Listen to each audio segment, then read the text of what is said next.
What up, Viking fans? Welcome to the Skull State of Mind podcast. I got a couple of topics I want to get to, real quick that's been circling the internet, and I just want to give you guys my opinion on how I feel about it.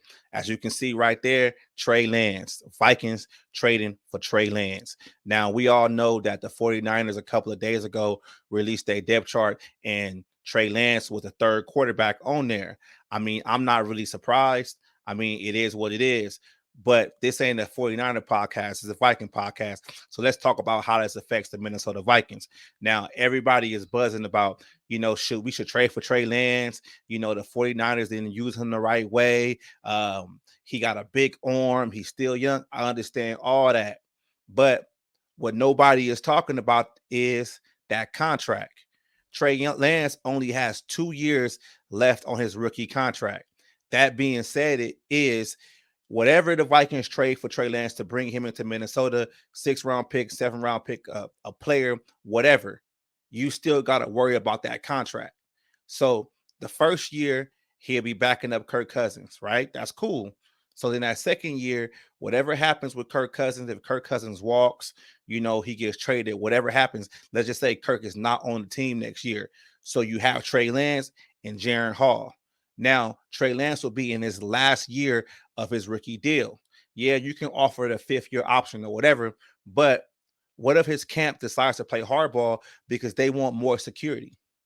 You get what I'm saying? So we will have a potential holdout / hold in contract dispute, whatever you want to call it. But that's what nobody's thinking about. That's what's scaring me away with trading for Trey Lance, because I understand all the intangibles. I understand the big arm. I mean, he's only like 23 years old. I mean, whatever happened with Shanahan didn't really want him. I understand all that.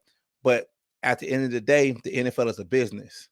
And we already having problems with TJ Hawkinson, trading for him last year at the trade deadline, and he wants a new contract.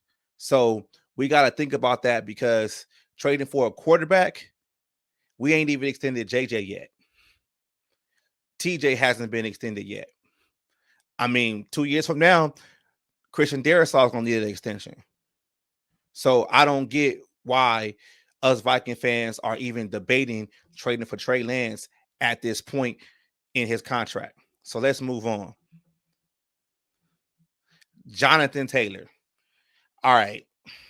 I'm not a big Jonathan Taylor fan, but I'm going to put it like this, though.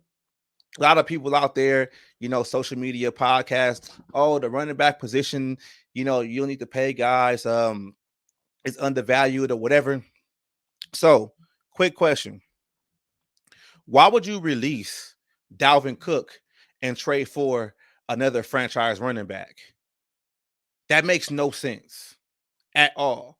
If you're going to trade for Jonathan Taylor, you might as well should have kept Dalvin Cook. He would have been cheaper. Yes, he would have been a lot older, injury prone, whatever. I mean, shit.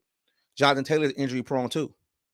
I just don't get it. It's just like some of our, fan base, we get so attached to big names, and like we forget like the the big picture with the situation. Like, it makes no sense to try to trade for Jonathan Taylor. And just like I said, with Trey Lance, bringing him in here, you're going to be trading for a guy who's already in a contract dispute with the Indianapolis Colts. So before he gets on that plane, you need to have a contract ready for him. Like, I don't understand it.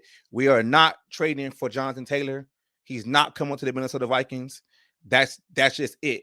And I said this on Twitter, X, whatever you want to call it, but trades don't happen on social media. They just happen. Nobody last year in the trade deadline saw the Minnesota Vikings trading for TJ Hawkinson, and that's a division opponent. Nobody saw that, because trades just happen. I don't believe in the word if, or and being this fantasy, football aspect of it, or Madden analogies where, you can just trade for this and trade for that and it's okay. We live in the real world, and the NFL is actually a business first. All right, let's move on.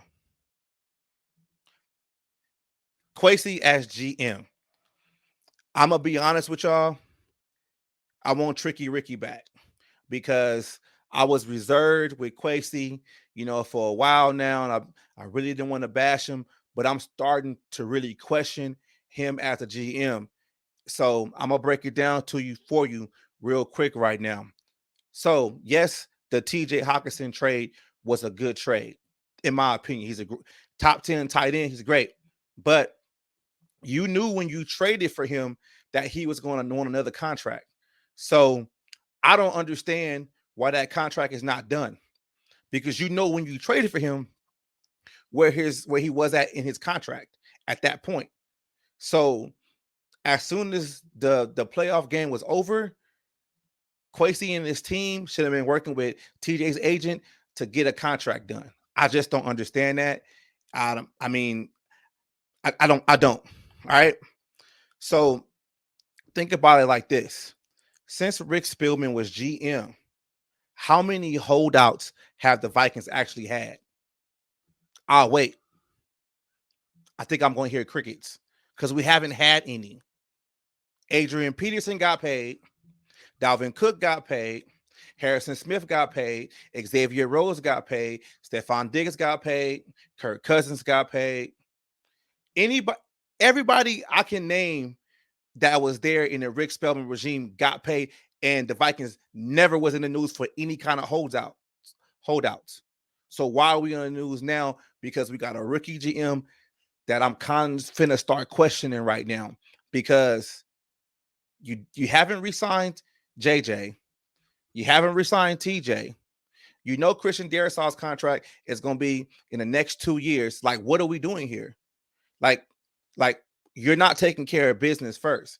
The thing with Rick Spielman, I understand Rick Spielman couldn't really value quarterbacks, but he took care of his players. Yes, that could have been to his detriment, but we never had these problems in the preseason or in training camp because players knew, hey, my contract is about to be up.